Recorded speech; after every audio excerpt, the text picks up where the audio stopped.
Oke, assalamualaikum warahmatullahi wabarakatuh. Di sini saya bersama rekan saya izin mempresentasikan materi mengenai kecurangan akademik saat ujian dalam perspektif pendidikan karakter. Next. Oke, pertama-tama izinkan saya memperkenalkan diri. Nama saya Dava Ilham Aprildian dan rekan saya. Nama saya Zidane Asyura.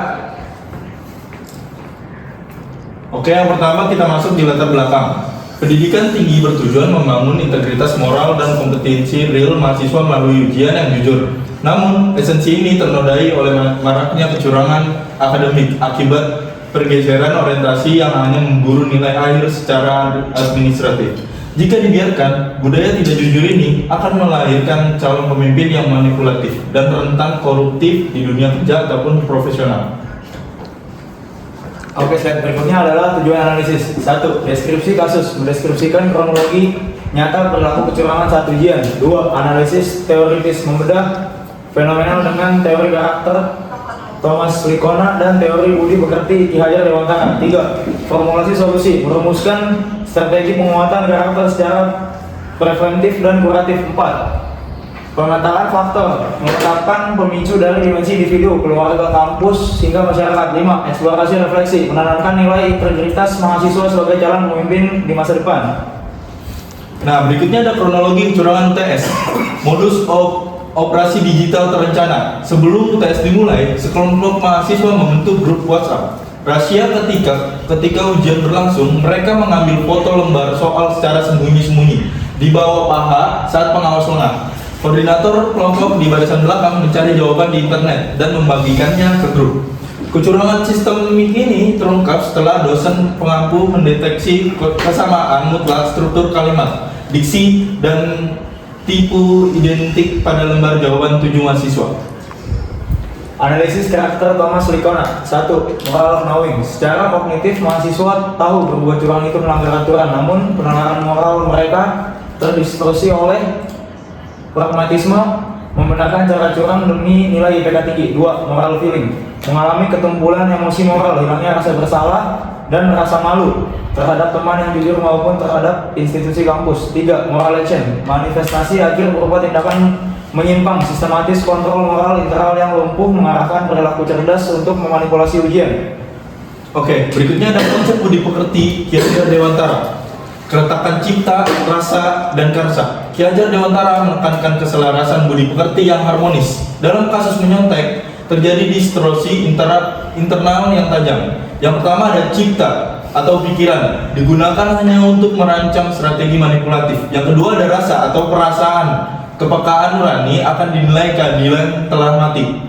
Yang ketiga karsa atau kemauan, berubah menjadi kemauan pintas tanpa integritas usaha. Hal ini juga menandai runtuhnya esensi atau sistem Among, di mana kebebasan belajar salah artikan sebagai kebebasan bertindak tanpa tanggung jawab etis.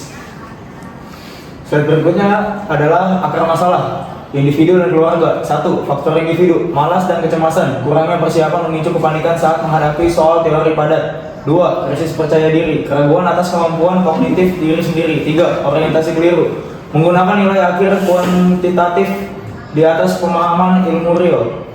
2. Faktor keluarga, ekspektasi berlebih, tuntutan orang tua yang tidak realistis terhadap nilai akademik anak tanpa mempedulikan prosesnya. Yang kedua, krisis keteladanan, lemahnya penanaman nilai integritas dan kejujuran di lingkungan rumah tangga sejak dini. Nah, berikutnya ada akar masalah, kampus dan masyarakat. Yang pertama ada faktor kampus, pengawasan longgar, metode pengawasan ujian yang pasif memberi celah manipulatif gawai. Yang kedua ada sanksi tidak tegas, tidak adanya konsekuensi berat yang konsisten bagi pelaku kecurangan. Yang ketiga ada iklim kompetitif, budaya akademik yang terlalu mendewakan angka IPK secara administratif. Yang kedua ada faktor struktur masyarakat. Yang pertama ada budaya permisif, toleransi sosial terhadap praktik ketidakjujuran skala kecil atau korupsi mikro. Yang kedua ada pragmatisme sosial, paradigma publik bahwa kesuksesan hanya diukur dari status material dan kelulusan formal. Selanjutnya adalah strategi preventif atau pencegahan. 1. Fakta integritas kewajiban pendatangan komitmen moral anti kecurangan tertulis oleh seluruh mahasiswa di awal semester perkuliahan. 2.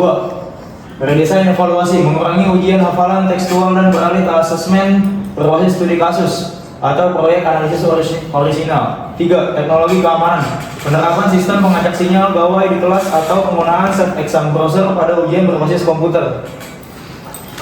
Next. Nah, berikut ini ada sanksi-sanksi edukatif. Yang pertama itu ada sanksi akademik.